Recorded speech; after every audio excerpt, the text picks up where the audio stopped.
Assalamualaikum warahmatullahi wabarakatuh.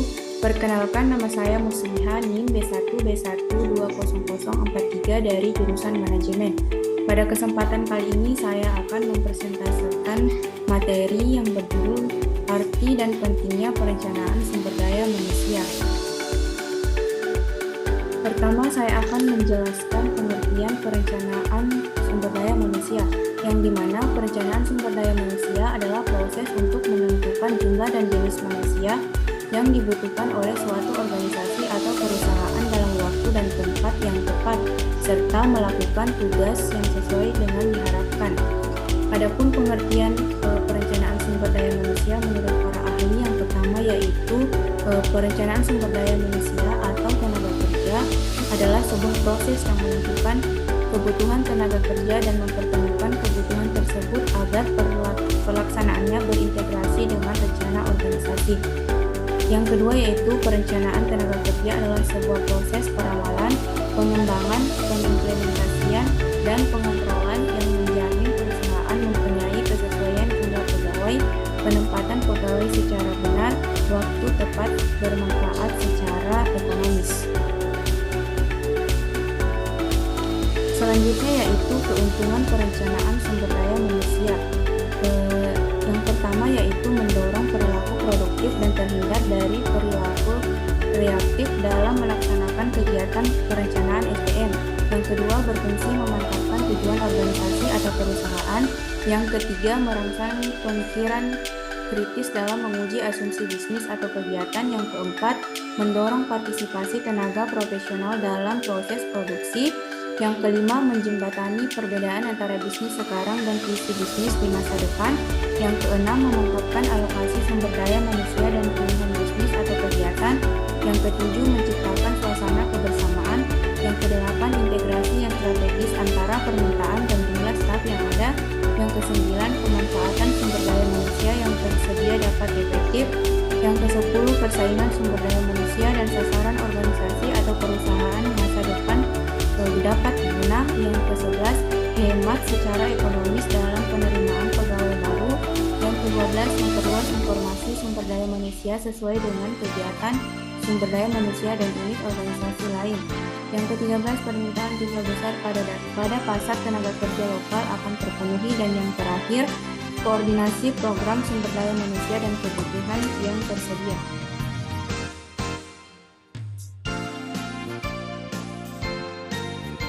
Selanjutnya yaitu pentingnya perencanaan sumber daya manusia.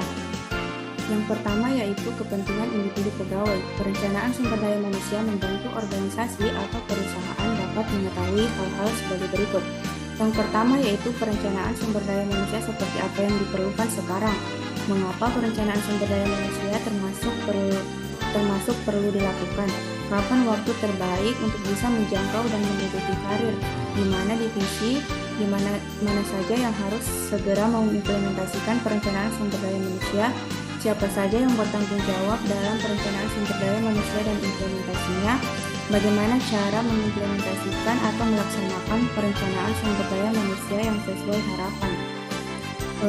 Yang kedua yaitu kepentingan organisasi, di mana perencanaan sumber daya manusia membantu pimpinan organisasi atau perusahaan dalam meningkatkan efisiensi sumber daya manusia dan produktivitas kerja sehingga organisasi perusahaan mampu mencapai tujuan jangka panjang. Yang ketiga yaitu kepentingan nasional, di mana perencanaan sumber daya manusia penting bagi masyarakat karena merupakan sistem yang diikuti dalam seleksi dan penarikan sumber daya manusia. Organisasi atau perusahaan akan membantu sumber daya manusia mengikuti ketentuan yang berlaku secara nasional sehingga mampu bersaing dengan negara lain di tingkat internasional. Pegawai potensi dapat dimanfaatkan pemerintah meningkatkan produktivitas nasional dan membantu program pemerintah. Selanjutnya ada tujuan dan manfaat perencanaan sumber daya manusia. Adapun tujuan perencanaan sumber daya manusia yang pertama yaitu menentukan kualitas dan kuantitas pegawai yang akan mengisi jabatan dalam organisasi atau perusahaan. Yang kedua, menjamin tersedianya pegawai masa kini dan masa depan sehingga setiap pekerjaan ada yang mengerjakan. Yang ketiga, menghindari terjadinya kesalahan manajemen dan tumpang tindih pelaksanaan tugas. Yang keempat, mempermudah koordinasi, integritas, dan sinkronisasi sehingga produktivitas kerja meningkat. Yang kelima, menghindari kekurangan atau kelebihan pegawai. Yang keenam, menjadi pedoman dalam menetapkan program penarikan, seleksi, pengembangan kompensasi, pengintegrasian pemeliharaan, kedisiplinan, dan pemberhentian pegawai. Yang ketujuh, menjadi pedoman dalam melaksanakan mutasi, baik itu secara vertikal maupun horizontal, dan pensiun pegawai. Yang terakhir, menjadi dasar melakukan penilaian pegawai. Selanjutnya yaitu ada manfaat perencanaan sumber daya manusia. Yang pertama yaitu untuk memenuhi tuntutan persyaratan jabatan yang sering berubah karena perubahan teknologis secara cepat dan drastis. Yang kedua, untuk mempertahankan jumlah sumber daya manusia yang cukup dengan keahlian memadai, dapat beroperasi maksimal dalam mencapai tujuan organisasi atau perusahaan. Yang ketiga, dapat menggunakan sumber daya manusia yang ada secara optimal. Yang keempat, melakukan pengadaan sumber daya manusia baik secara ekonomis. Yang kelima, dapat memenuhi kriteria sumber daya manusia yang mengantisipasi perubahan tuntutan kerja. Yang keenam, untuk mengontrol biaya sumber daya manusia dan mengantisipasi efektif munculnya atau bertambahnya biaya sumber daya manusia baru. Yang ketujuh, mengembangkan informasi dasar manajemen sumber daya manusia untuk membantu kegiatan personalia dan kegiatan unit lain dalam perusahaan atau organisasi. Yang kedelapan, sebagai acuan untuk menyusun program pengembangan SDM.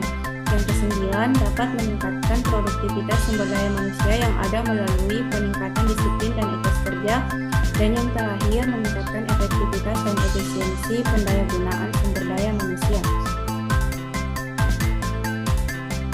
Yang ke-11, menyelaraskan aktivitas berdasarkan potensi masing-masing dengan tugas yang sasarannya berpengaruh pada peningkatan efisiensi dan efektivitas pencapaian tujuan organisasi atau perusahaan. Yang ke-12, meningkatkan kecermatan dan penghormatan biaya dan tenaga dalam melaksanakan rekrutmen dan seleksi. Yang ke-13, mendorong usaha menciptakan dan menyempurnakan sistem informasi sumber daya manusia agar selalu akurat, siap pakai untuk berbagai kegiatan manajemen sumber daya manusia. Yang ke-14, meningkatkan koordinasi antar manajer unit kerja atau departemen yang berkelanjutan dalam melaksanakan kegiatan manajemen SDM. Yang ke-15, kegiatan pendahuluan dalam melakukan perencanaan sumber daya manusia, penelitian berdasarkan bahan yang diperoleh dan penelitian dilakukan untuk kepentingan perencanaan sumber daya manusia, akan timbul pemahaman tepat tentang situasi pasar kerja, rencana sumber daya manusia, dasar bagi penyusunan program satuan kerja yang menangani sumber daya manusia dalam organisasi atau perusahaan, serta mengetahui pasar tenaga kerja. Adapun langkah-langkah dan proses dalam perencanaan sumber daya manusia, yang dimana arah dan langkah perencanaan sumber daya manusia yang pertama yaitu perencanaan untuk kebutuhan masa depan, yang kedua perencanaan untuk keseimbangan masa depan, yang ketiga perencanaan untuk pengadaan dan seleksi atau pemberhentian sementara, dan yang keempat perencanaan untuk pengembangan. Adapun langkah-langkah perencanaan sumber daya manusia yang pertama yaitu menghimpun dan mengolah informasi sumber daya manusia yang sudah dimiliki organisasi atau perusahaan untuk memperjelas kondisi sekarang dari jumlah atau kuantitas dan kualitas.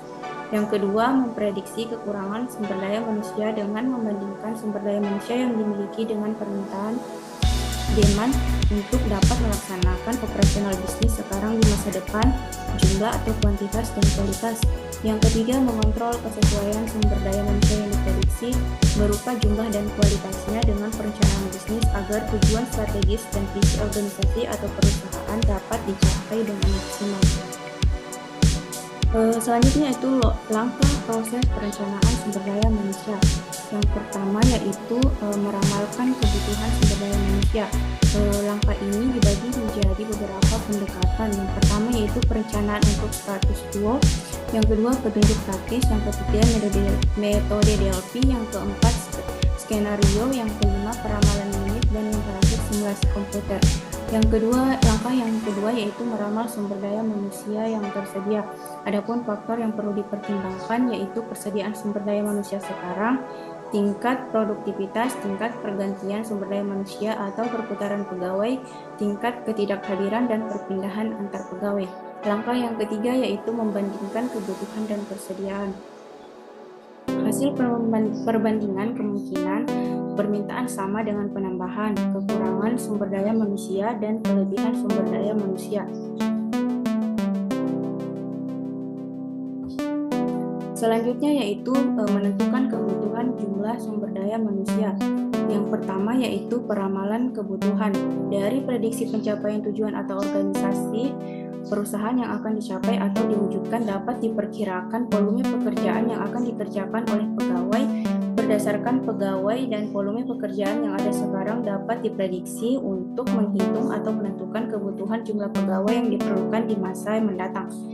Yang kedua yaitu analisis beban kerja atau workload analysis. Analisis beban kerja adalah sebuah penentuan jumlah pegawai yang diperlukan untuk menyelesaikan pekerjaan dalam jangka waktu tertentu atau proses penentuan jumlah jam kerja orang man-hours yang dibutuhkan untuk menyelesaikan beban kerja tertentu dalam periode waktu tertentu. Yang ketiga yaitu analisis tenaga kerja. Analisis tenaga kerja adalah sebuah proses penentuan tenaga kerja yang dibutuhkan untuk dapat mempertahankan kontinuitas kegiatan perusahaan atau organisasi secara normal, sehingga selain jumlah pegawai telah ditentukan dengan analisis beban kerja, juga harus diperhitungkan absensi dan perputaran pegawai. Yang keempat yaitu menghitung tingkat absensi. Tinggi rendahnya tingkat absensi pegawai berpengaruh terhadap pencapaian target produksi atau organisasi perusahaan, sehingga tingkat absensi pegawai semakin sulit pencapaian target produksi. Keadaan ini merugikan perusahaan atau organisasi karena akhirnya menurunkan produktivitas organisasi atau perusahaan. Yang kelima yaitu tingkat perputaran pegawai atau labor turnover. Perputaran pegawai adalah istilah mengukur beberapa banyak orang yang masuk menjadi pegawai dan berapa banyak orang yang pergi meninggalkan perusahaan atau organisasi karena alasan tertentu. Perputaran pegawai mencakup sumber daya manusia yang diberhentikan, dinonaktifkan, mengundurkan diri, dan pensiun ataupun meninggal dunia. Selanjutnya yaitu merencanakan sumber daya manusia untuk penyetaraan dan perubahan. Beberapa hal yang perlu diperhatikan dalam merencanakan sumber daya manusia untuk penyetaraan dan perubahan adalah sebagai berikut. Yang pertama, kepemimpinan, di mana kepemimpinan ini dipimpin oleh contoh pribadi berdasarkan pemahaman mengenai bagaimana pengetahuan dan pembelajaran berhubungan dengan sasaran strategis dan kepentingan penyelenggaraan. Yang kedua yaitu strategi, di mana strategi memandang pembelajaran organisasi atau perusahaan sebagai kompetensi utama yang berkontribusi bagi keuntungan persaingan. Yang ketiga ada budaya, di mana budaya di sini adalah sebuah nilai yang mencakup inovasi dan perubahan tanpa henti, melaksanakan praktik terbaik dan fokus pada pembelajaran sebagai sasaran utama. Yang keempat rancangan dan susunan, di mana selalu berubah, fleksibel, datar, berbasis tim, terhubung dalam jaringan dengan mitra persekutuan. Yang kelima yaitu pengaturan staf, di mana pengaturan staf ini dapat terjadi karena perekrutan, penggajian, dan promosi berdasarkan pengetahuan aktual dan kemampuan untuk pembelajaran di masa mendatang. Yang keenam pelatihan dan pengembangan, yaitu untuk pengetahuan dalam bidang apapun yang bisa diakses oleh siapa saja, di mana saja dan kapan saja. Yang ketujuh penilaian kinerja adalah penilaian pertumbuhan dan perkembangan individu dan kontribusinya bagi pertumbuhan dan perkembangan orang lain.